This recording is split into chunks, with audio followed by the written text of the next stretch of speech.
ये आकाशवाणी का गोरखपुर केंद्र है। अब आप विकास राय से सुनेंगे प्रादेशिक समाचार।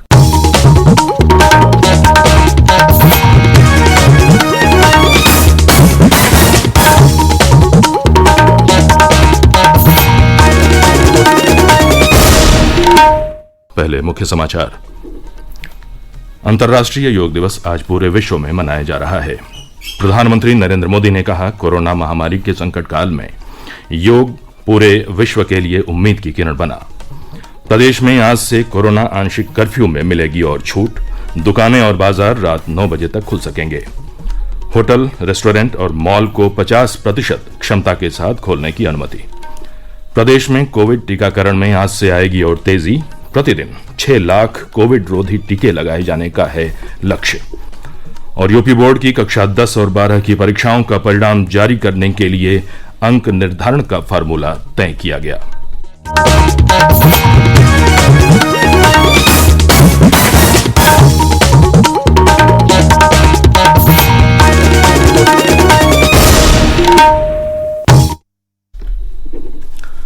देश में आज से सरकारी केंद्रों में निःशुल्क कोविड टीकाकरण अभियान चलाया जा रहा है। 18 वर्ष से अधिक आयु के सभी लोगों को टीका लगाया जाएगा। आपसे अपील है कि कोविड महामारी के प्रति कोई भी लापरवाही न बरतें। जब तक आवश्यक न हो घर से बाहर न निकलें और इन आसान उपायों का पालन कर सुरक्षित रहें। मास्क लगाएं, 2 गज की सुरक्षित दूरी बनाए रखें, बार बार हाथ धोएं, चेहरा साफ रखें और टीका जरूर लगवाएं। कोविड से संबंधित जानकारी और मार्गदर्शन के लिए राष्ट्रीय हेल्पलाइन काम कर रही है। इसके नंबर हैं 011-239-78046 और 1075। और अब समाचार विस्तार से। 7वां अंतर्राष्ट्रीय योग दिवस आज पूरे विश्व में मनाया जा रहा है। प्रधानमंत्री नरेंद्र मोदी ने देशवासियों को योग दिवस पर शुभकामनाएं दी हैं। अब से कुछ देर पहले अपने संबोधन में श्री मोदी ने कहा कि कोरोना महामारी के इस संकट काल में योग पूरे विश्व के लिए उम्मीद की किरण बना है। उन्होंने कहा कि योग ने हमें भरोसा दिया है कि हम कोरोना जैसी महामारी से लड़ सकते हैं। प्रधानमंत्री ने कहा कि योग शारीरिक स्वास्थ्य के साथ मानसिक मजबूती भी प्रदान करता है। श्री मोदी ने कहा कि योग हमें अवसाद से उमंग तक ले जाने का माध्यम है। कोरोना संक्रमण को देखते हुए इस वर्ष अंतर्राष्ट्रीय योग दिवस पर सभी कार्यक्रम वर्चुअल माध्यम से आयोजित किए जा रहे हैं। संस्कृति मंत्रालय ने देश के स्वाधीनता आंदोलन से जुड़े 75 स्थानों पर आज लाइव कार्यक्रम का आयोजन किया है। राज्यपाल आनंदीबेन पटेल और मुख्यमंत्री योगी आदित्यनाथ ने अंतर्राष्ट्रीय योग दिवस पर प्रदेशवासियों को बधाई दी है। राज्यपाल ने कहा कि योग दिवस मानव चेतना और भलाई के लिए व्यापक रूप से मनाया जाने वाला एक पर्व है। आज दुनिया योग के फायदों का अनुभव कर रही है। उन्होंने कहा कि योग दुनिया को भारत की ओर से दिया गया एक अमूल्य उपहार है।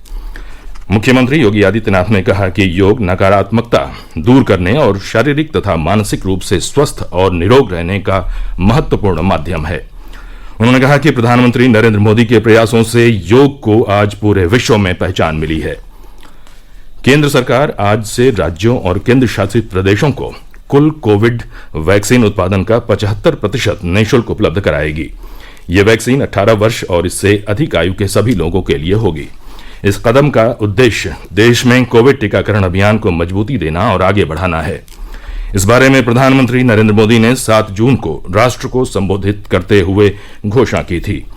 केंद्र की इस नीति से अब राज्यों और केंद्र शासित प्रदेशों को वैक्सीन की खरीद नहीं करनी पड़ेगी, क्योंकि केंद्र सरकार ही इसका सारा खर्च वहन करेगी। एक आकलन के अनुसार नई नीति से केंद्र सरकार पर चालू वित्त वर्ष में टीकाकरण कार्यक्रम के लिए पहले से आवंटित 35,000 करोड़ रुपए के अलावा 15,000 करोड़ रुपए का अतिरिक्त बोझ पड़ेगा। प्रदेश में आज से कोरोना आंशिक कर्फ्यू में और छूट दी जाएगी। दुकानों और बाजारों को सुबह 7 बजे से रात 9 बजे तक खोलने की अनुमति होगी। रात्रिकालीन कर्फ्यू रात 9 बजे से सुबह 7 बजे तक लागू रहेगा। शनिवार और रविवार को साप्ताहिक बंदी पूर्व की तरह जारी रहेगी। प्रदेश में सभी होटल, रेस्टोरेंट, मॉल सप्ताह में 5 दिन सोमवार से शुक्रवार तक 50% क्षमता के साथ खुल सकेंगे। सरकारी और निजी कार्यालयों को पूरी क्षमता के साथ खोलने की अनुमति होगी। शादी समारोह या धार्मिक आयोजनों में 50 व्यक्ति ही शामिल हो सकेंगे। किसी जनपद में कोरोना के सक्रिय मामले 500 से अधिक होने पर वहां कोविड आंशिक कर्फ्यू प्रभावी हो जाएगा। प्रदेश में आर्थिक रूप से पिछड़े वर्ग के लगभग 15 करोड़ लोगों को निःशुल्क राशन का वितरण कल से शुरू हो गया। इसके अंतर्गत राज्य सरकार जुलाई और अगस्त महीने के लिए 5 किलो अनाज मुफ्त उपलब्ध करा रही है। सरकार राज्य की लगभग 80,000 राशन की दुकानों से अंत्योदय और पात्र परिवारों के राशन कार्ड धारकों को 3 किलो गेहूं और 2 किलो चावल वितरित कर रही है। राशन वितरण का काम इस महीने के अंत तक होगा। सरकार लाभार्थियों को कम दाम पर चीनी भी उपलब्ध कराएगी। लोगों को वितरित किया जा रहा यह खाद्यान्न प्रधानमंत्री गरीब कल्याण अन्न योजना के अंतर्गत दिए जाने वाले राशन के अतिरिक्त है। मुख्यमंत्री योगी आदित्यनाथ ने कहा है कि 25 करोड़ की जनसंख्या वाले प्रदेश में कोविड महामारी पर नियंत्रण बेहतर टीम वर्क का परिणाम है। लगातार किए जा रहे नियोजित प्रयासों से अब ज्यादातर जिलों में संक्रमण के नए मामले नहीं आ रहे हैं। मुख्यमंत्री कल लखनऊ में कोविड-19 प्रबंधन के लिए गठित टीम 9 के साथ हुई बैठक को संबोधित कर रहे थे। उन्होंने बताया कि लखनऊ को छोड़कर शेष 74 जिलों में कोरोना के सक्रिय मामले 200 से कम हैं। 55 जिले ऐसे हैं जहां सक्रिय मामलों की संख्या दहाई में रह गई है। उन्होंने अधिकारियों को निर्देश दिया कि कोरोना की तीसरी लहर की आशंका को देखते हुए सुरक्षा सुनिश्चित करने के सभी जरूरी कदम उठाए जाएं। ये समाचार आप आकाशवाणी गोरखपुर से सुन रहे हैं। ये समाचार बुलेटिन हमारे YouTube channel AIR news Gorakhpur और ट्विटर हैंडल AIR news_GKP पर भी उपलब्ध है। प्रदेश में कोविड टीकाकरण में आज से और तेजी आएगी। अपर मुख्य सचिव सूचना नवनीत सहगल ने बताया कि राज्य में आज से प्रतिदिन 6 लाख कोविड रोधी टीके लगाए जाएंगे। उन्होंने कहा कि 1 जुलाई से प्रतिदिन लगाए जाने वाले टीकों की संख्या बढ़ाकर 10 लाख करने का लक्ष्य निर्धारित किया गया है। राज्य में अब तक कुल 2,55,72,580 कोविड रोधी टीके लगाए जा चुके हैं।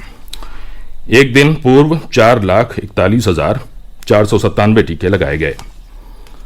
प्रदेश में कोविड के सक्रिय मामलों की संख्या लगातार घट रही है और स्वस्थ होने वालों की संख्या बढ़ रही है। अपर मुख्य सचिव चिकित्सा एवं स्वास्थ्य अमित मोहन प्रसाद ने कल बताया कि पिछले 24 घंटों में कोविड के 251 नए मामले आए हैं। इस अवधि में 561 लोग स्वस्थ हुए हैं। उन्होंने बताया कि अब प्रदेश में कोविड के 4,569 सक्रिय मामले हैं, जबकि 16,77,611 लोग स्वस्थ हो गए हैं।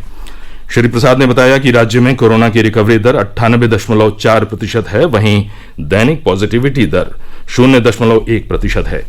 उन्होंने बताया कि पिछले 24 घंटे में प्रदेश में 2,63,769 नमूनों की जांच की गई।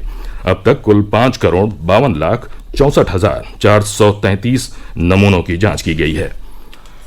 उत्तर प्रदेश माध्यमिक शिक्षा परिषद ने कक्षा 10 और कक्षा 12 की बोर्ड परीक्षाओं में विद्यार्थियों के लिए अंक निर्धारण का फार्मूला तय कर दिया है। इसके अनुसार कक्षा 12वीं का परीक्षाफल विद्यार्थी द्वारा प्राप्त किए गए कक्षा 10 के 50% अंकों, कक्षा 11 की वार्षिक अथवा अर्धवार्षिक परीक्षा के 40% अंकों और कक्षा 12 की प्री बोर्ड परीक्षा के 10% अंकों को जोड़कर तैयार किया जाएगा। इसी प्रकार कक्षा 10 का परीक्षाफल विद्यार्थी द्वारा प्राप्त किए गए कक्षा 9 के 50% अंकों और कक्षा 10 की प्री बोर्ड परीक्षा के 50% अंकों को जोड़कर तैयार किया जाएगा। उप मुख्यमंत्री दिनेश शर्मा ने कहा कि जो विद्यार्थी अपने परीक्षाफल से असंतुष्ट होंगे उन्हें अंक सुधार के लिए बाद में लिखित परीक्षा देने का अवसर दिया जाएगा।